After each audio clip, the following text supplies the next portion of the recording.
आप सब पर सलामती हो। अब्दुल मन्नान समदी का लिखा हुआ है, रवैया काफ़ी कुछ बदला हुआ है आसमानों का, मगर नक्शा वही है अब के भी खाली मकानों का। वही एक किस्सा अब तक ध्यान में रोशन नहीं होता, तसलसल जिससे वाबस्ता है पिछली दास्तानों का। उधर से भी किसी आवाज़ की आमद नहीं मुमकिन, इधर भी जाविया बदला हुआ है अपने कानों का। नाज़रीन, मैं हूँ यासिर रशीद और आप मेरा व्लॉग देख रहे हैं। नाज़रीन, कहते हैं तमाम इंसान एक जिस्म की मानद है। जहाँ जिस्म के एक हिस्से में दर्द हो तो पूरा जिस्म उसकी तकलीफ़ महसूस करता है। ऐसा ही मंजर कल देखने में आया, जहाँ सूबा खैबर पख्तूनख्वा के ज़िला आलाई में गुज़श्ता शाम एक देसी साख्ता चेयर लिफ्ट को 900 फीट की बुलंदी पर फंसे हुए देखा गया।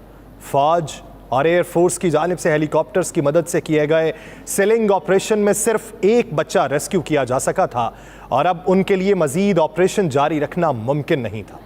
ऐसे में अचानक टीवी स्क्रीन्स और सोशल मीडिया पर एक नौजवान की तस्वीर और वीडियोज़ वायरल होना शुरू हुई, जिन्होंने इस ऑपरेशन का बीड़ा मकामी अफराद की दरख्वास्त पर उठा लिया था।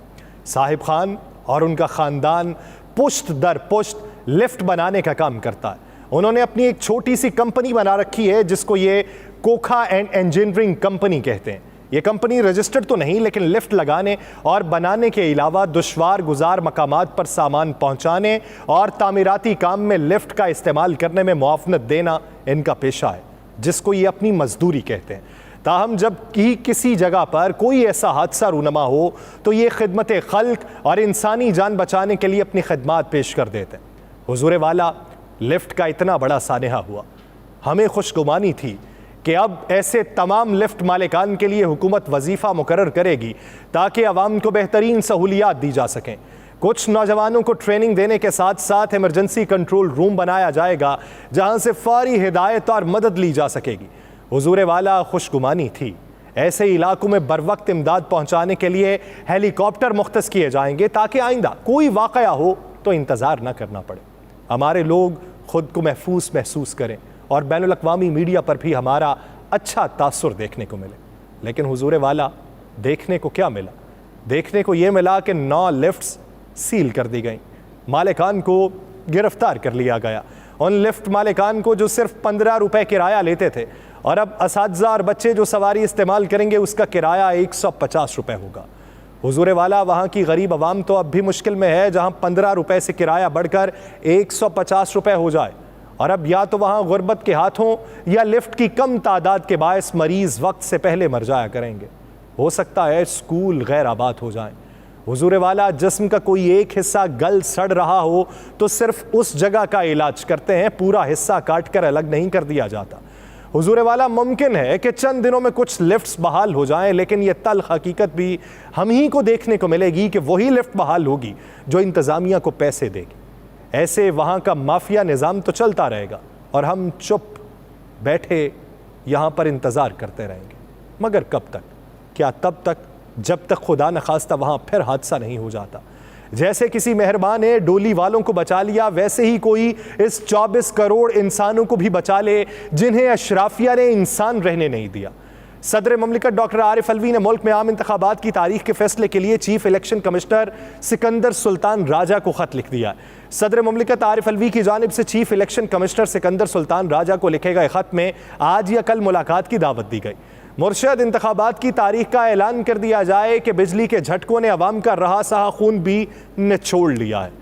मुर्शद इंतखाबात की तारीख का ऐलान कर दिया जाए कि अवाम को 21वीं सदी में भी रोशनी से खौफ आने लगा है और अवाम के कब्रों पर दिए जलने लगे। मुर्शद इंतखाबात की तारीख का ऐलान कर दिया जाए कि गरीब अवाम के लिए आ जाकर डॉलर की ऊंची उड़ान ही रह गई है। आलमी मार्केट में डॉलर 6 रुपये मजीद महंगा हो चुका है। मुर्शद डॉलर ने 6 करके 1.5 लाख ले लिए।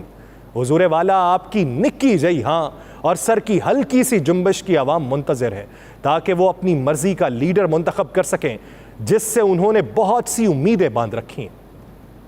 पाकिस्तान की मौजूदा सूरत हाल ये है कि पाकिस्तान मुस्लिम लीग नून के कायद और साबिक वज़ीर आज़म नवाज शरीफ ने इल्ज़ाम आयद किया है कि चीफ जस्टिस तोशाखाना से अल-कादिर ट्रस्ट तक करप्शन में मुलव्वस शख्स को बचाने के लिए सरगर्म है। लंदन में मीडिया से गुफ्तगू करते हुए साबिक वज़ीर आज़म नवाज शरीफ ने कहा कि चीफ जस्टिस चेयरमैन PTI को बचाने में लगे हैं। वो जानते हैं कि बंदा करप्ट है और उसने पाकिस्तान को तबाह किया है। अपोजिशन में सिवाय धरनों और एहतजाजी मुजाहिरों के सिवा कुछ नहीं किया। इक़्तिदार में आकर भी उसने कोई कसर नहीं छोड़ी। साबिक वज़ीर आज़म का कहना था कि अमेरिका जाकर इसने कहा कि जेल में नवाज शरीफ के कमरे से पंखा, AC सब कुछ उतरवा दूंगा। धरनों के वक्त कहता था कि नवाज शरीफ के गले में रस्सा डालकर घसीट कर निकालूंगा। इस शख्स के लिए चीफ जस्टिस ऑफ पाकिस्तान अपने करियर को दांव पर लगा रहे हैं। नवाज शरीफ का कहना था कि कौन नहीं जानता कि इसको लाने वाले जनरल बाजवा और जनरल फैज थे। साकिब निसार रिकॉर्ड पर हैं कि नवाज शरीफ मरियम नवाज को जेल में डालना है और चेयरमैन PTI को लाना है। उन्होंने साथ में यह भी कहा कि यह उन लोगों का फैसला है। वो कौन थे? जनरल बाजवा और जनरल फैज थे। कायद मुस्लिम लीग नून ने कहा कि सुप्रीम कोर्ट के साबिक चीफ जस्टिस साहिबान ने हमारे खिलाफ क्या कुछ नहीं किया। उनके बारे में अंदर से गवाहियां आ रही हैं।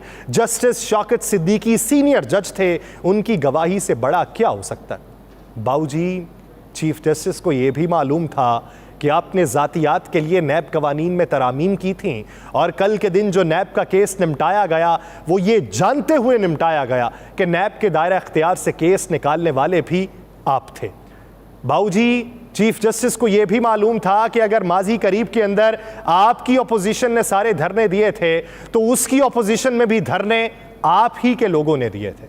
चीफ जस्टिस को यह भी मालूम होगा कि नैब तरामीम के नतीजे में आप कहते हैं तोशाखाना से अल-कादिर ट्रस्ट तक, लेकिन उन बैंक्स अकाउंट से जो खुफिया रखे गए वहां से लेके अरबों रुपए की करप्शन तक, चाहे वो तोशाखाना के जुमरे में की गई हो, चाहे वो शुगर मिल्स के जुमरे में की गई हो, चाहे वो किकबैक्स के जुमरे में की गई हो, चाहे ऑरेंज ट्रेन बनाने के जुमरे में की गई हो, चाहे मुफ्त आटा तकसीम करने के जुमरे में की गई हो, चाहे लैपटॉप तकसीम करने के जुमरे में की गई हो, आप ही ने खुद को मक्खन से बाल की तरह किस तरीके से निकाला है, ये चीफ जस्टिस के अलावा बहुत से लोगों को मालूम है। यहाँ या तो आप रुस्वा हुए हैं या फिर आपका मुखालिफ, वरना आवाम तो नीरू की तरह सुख की बांसुरी बजाती हुई आपको दिखाई दे रही है, जिसकी दर हकीकत आप लोगों ने बैंड बजा के रख दी है। दुनिया कहाँ पे है? भारत का मिशन चंद्रयान 3 कामयाबी से चांद के तारीख हिस्से पर उतर चुका है, जिसके साथ ही भारत चांद के तारीख हिस्से पर लैंड करने वाला पहला मुल्क बन चुका है। भारतीय स्पेस एजेंसी के मुताबिक चंद्रयान 3 मिशन 14 जुलाई को रवाना हुआ था, जो लॉन्च के बाद 10 दिन तक जमीन के मदार में मौजूद रहा और 5 अगस्त को कामयाबी से चांद के मदार में दाखिल हुआ। विक्रम नामी लैंडर 17 अगस्त को प्रोपल्शन मॉड्यूल से कामयाबी से अलग हुआ, जिसके बाद आज ये मिशन चांद पर कामयाबी से उतर चुका है। लेकिन हम दिलों से उतर चुके हैं। दुनिया ने जिद्दत पसंदी की तरफ कदम बढ़ाया और हमने महंगाई की गहराई में उतरना कामयाबी समझा। दुनिया ने कहकशां को खोजने का सोचा और हम मुखालिफिन पर केसेस बनाने की फाइलें खंगालने लगे। दुनिया ने जराइम की शरह पर काबू पाने के लिए नए नए रास्ते तलाश करना शुरू किए और हमने अपने दारुल हुकूमत में जराइम बढ़ने का मंजर देखा। हम किस तरफ को गामजन हैं हमें बिल्कुल भी मालूम नहीं। अगर मालूम हो भी जाए तो तवक्कुल करके बैठे हैं कि हमारे मुल्क को कुछ नहीं हो सकता।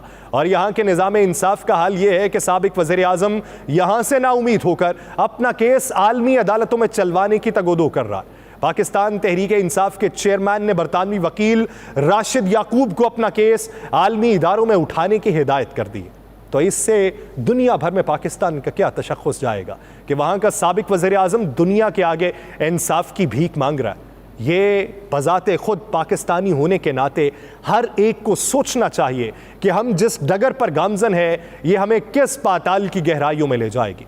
दूसरी जानिब कानूनी मंजरनामे का हाल ये है कि लाहौर की इंसदाद दहशतगर्दी अदालत ने जिना हाउस हमला केस में पाकिस्तान तहरीक इंसाफ के चेयरमैन को गिरफ्तार करने की इजाज़त दे दी है। Deputy inspector general DIG police investigation की जानिब से अदालत में दरख्वास्त दायर की गई थी और दरख्वास्त में तफ्तीश के लिए चेयरमैन PTI की गिरफ्तारी की इजाज़त मांगी गई थी। दरख्वास्त पर समाअत के बाद इंसदाद दहशतगर्दी अदालत ने चेयरमैन PTI को गिरफ्तार करने की इजाज़त दे दी।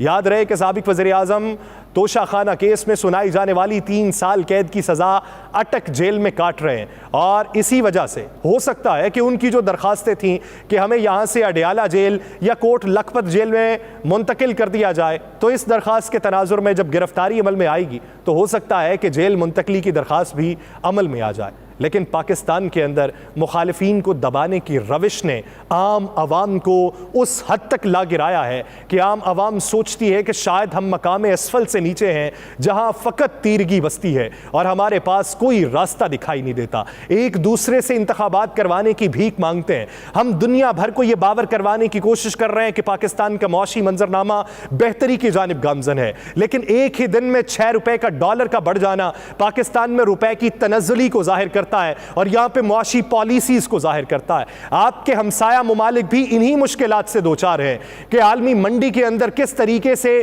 कीमतों का उतार चढ़ाव देखने में आ रहा है, लेकिन वहां पर इस तरीके से उनकी कदर में गिरावट नहीं देखी जाती। वहां की करेंसी जो है वो मजबूत है, वहां के फॉरेन रिजर्व्स अभी भी मजबूत हैं, और आपका हमसाया मुल्क भारत दुनिया के तीसरे मुल्क में शामिल हो चुका है जिसके पास फॉरेन रिजर्व की तादाद इस हद तक है कि वो जब चाहे दुनिया में मुआशी पांसा पलट सकता है। लेकिन हम सिर्फ ज़बानी दावों के ऊपर हैं, हम सिर्फ जमहूरी मार्शल लॉ लगाने की डगर पर हैं कि इस तरीके से मुल्क चल जाएगा। इस तरीके से तो आपकी अपनी नहीं चलती, मुल्क को कैसे चलाएंगे।